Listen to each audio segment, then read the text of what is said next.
का इंसान होता तो कहता आंख निकल गई तो हकीम के पास जा, ऑपरेशन करा, जड़ी बूटी का इस्तेमाल कर, मगर कुर्बान जाए मुस्तफा जाने रहमत की अजमत पर।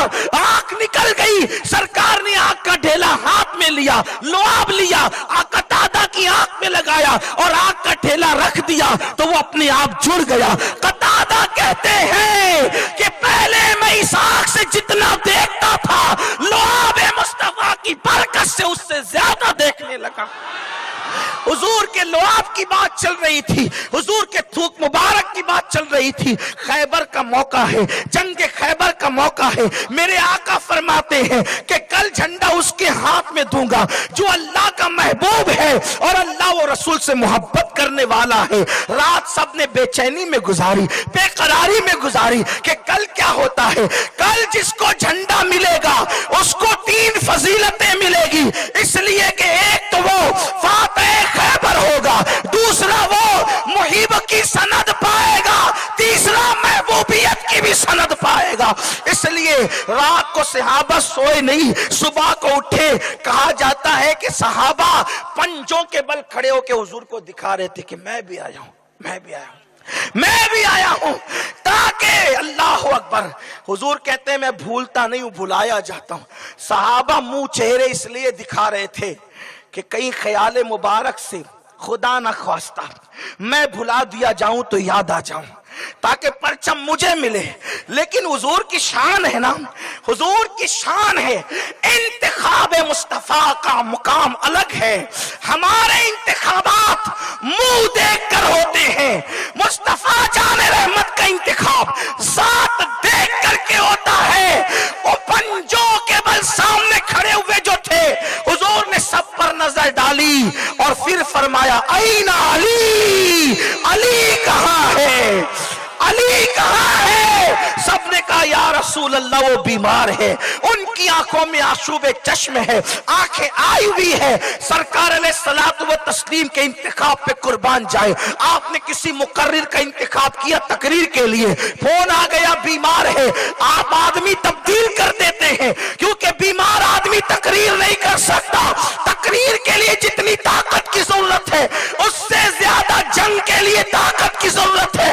वो और है बीमारी की वजह से जिनके फैसले बदल जाते हैं, मुस्तफा जाने रहमत की जबान वो है। मेरा इमाम कहता है वो जबान जिसको सब कुन की कुंजी कहे, उसकी नाफिज हुकूमत पे लाखों सलाम। अल्लाह अकबर। अंदाजा तो फरमाए मेरे प्यारे आका अलैहिस्सलाम के दीवानों, जब कहा गया आका बीमार है, और बीमारी भी कौन सी, पेट का दर्द नहीं, सर का दर्द नहीं, पैर का दर्द नहीं, सबसे मेन चीज है आंख के अंदर आशूब है, आंख के अंदर दर्द है और आंखें लाल लाल है, खुलने को तैयार नहीं। सरकार से जब कहा गया आका बीमार है अली, सरकार ने फरमाया बुला करके लाओ अली को, मेरे पास बुला करके लाओ अली को। जैसे मेरे मौला तशरीफ लाए, पूछा अली क्या हुआ, और क्या हुजूर आंखें आई है, नबी ने लुआब निकाला, अली की आंख में लगाया। अली कहते उसके बाद से जिंदगी में मुझे कभी आंख की तकलीफ नहीं। अगर लुआब मुस्तफा पर गुफ्तगू हो तो पूरा वक्त इसी में चला जाए।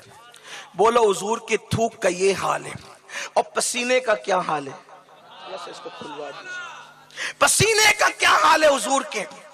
पहली बात तो ये है दुनिया के अंदर ध्यान देना, दुनिया के अंदर बड़े से बड़े खूबसूरत कितने भी हैं, जब उनको पसीना निकलता है तो बदबूदार निकलता है, फिर उसके बाद पसीना बेतरतीब निकलता है। मैं थोड़ा सा खुल के तबसरा करना चाहता हूं क्योंकि देहात के बच्चे भी बैठे हुए हैं, कुछ खवातीन भी है। जवान तो समझते हैं देहात का हो कि शहर का हो, लेकिन जो छोटे बच्चे उनको समझने में दिक्कत आती है। मगर मैं अपने बच्चों को भी समझाना चाहता हूं, पसीना निकलता है तो बगल से निकलता है, पसीना निकलता है तो जांग से निकलता है, पसीना निकलता है तो जोड़ जहां मिलते हैं वहां से निकलता है, और निकल करके बहता है और किधर भी बहता है। अब ज़बान हया खामोश है, कहां कहां बहता है। लेकिन ये मेरे नबी की खूबसूरती है, ये मेरे नबी की शान है। हुजूर को पसीना निकलता था तो बेतरतीब नहीं निकलता था, और निकल करके कभी बहता नहीं था। सहाबा कहते हैं नबी को जब भी पसीना निकलता था तो पेशानी पर आकर ऐसा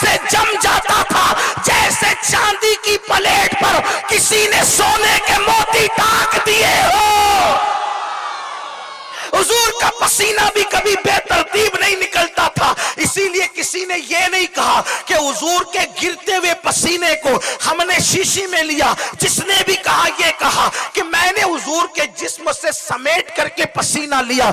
اس سے پتا چلا جس کا پسینہ بے ترتیب نہ نکلتا ہو اس کی زندگی کی صبح و شام کی ترتیب کا عالم کیا ہوگا, اس کی زندگی کی صبح و شام کی ترتیب کا عالم کیا ہوگا. حضور کی زلفیں زندگی میں کبھی نہیں بکھری. حضور علیہ السلام کی بھویں گہری گہری باریک تھی اور آپس میں ملی ہوئی تھی.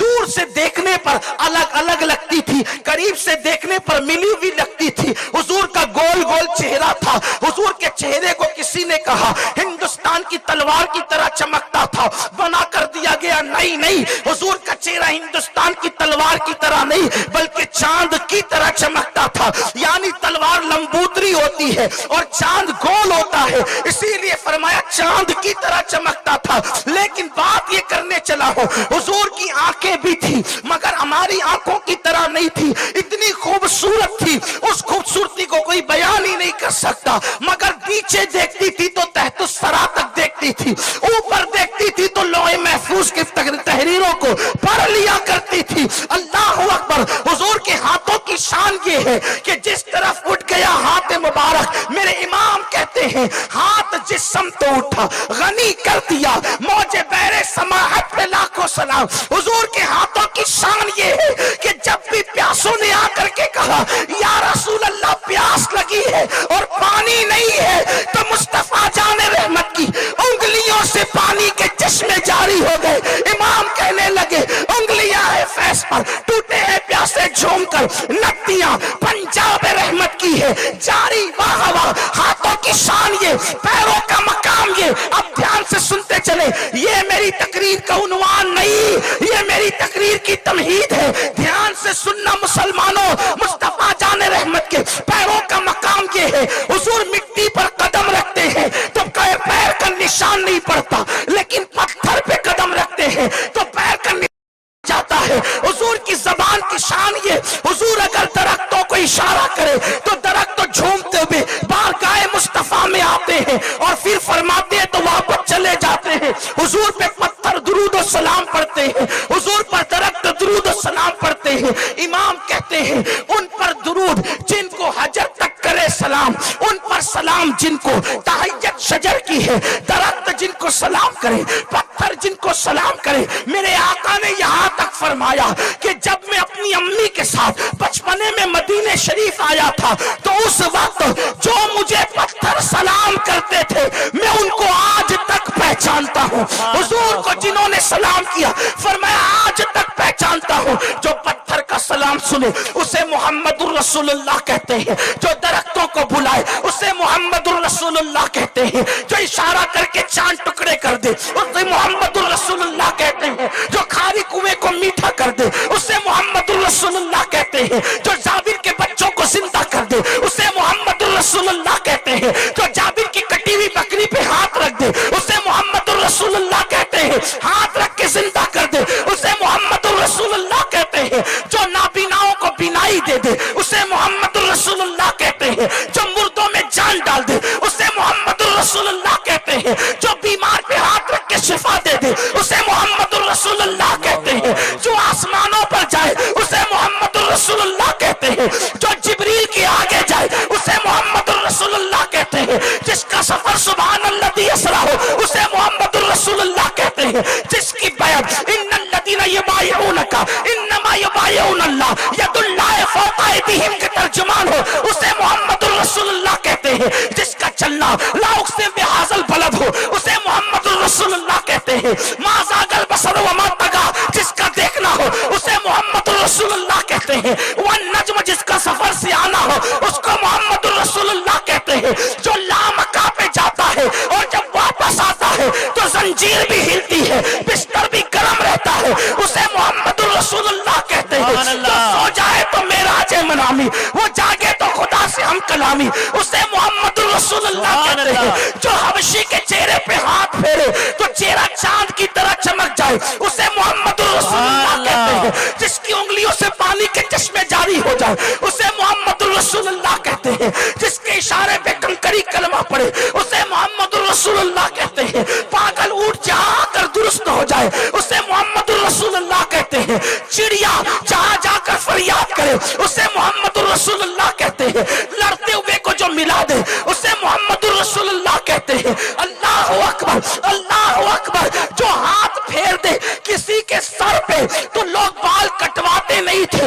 इन अदब करने वाला जिसका अदब इस शान से किया जाता है उसे मोहम्मद रसूलुल्लाह कहते हैं। जिसका जलवा देखने के लिए जिब्रील सिदरा से आता है उसे मोहम्मद रसूलुल्लाह कहते हैं। जिसके दरवाजे से मौत को टाल दिया जाता है उसे मोहम्मद रसूलुल्लाह कहते हैं। जिसके इशारे से कायनात का निजाम बदलता है उसे मोहम्मद रसूलुल्लाह कहते हैं। जिसकी निगाहें उठने से किबला बदल जाता है उसे मोहम्मद रसूलुल्लाह कहते हैं।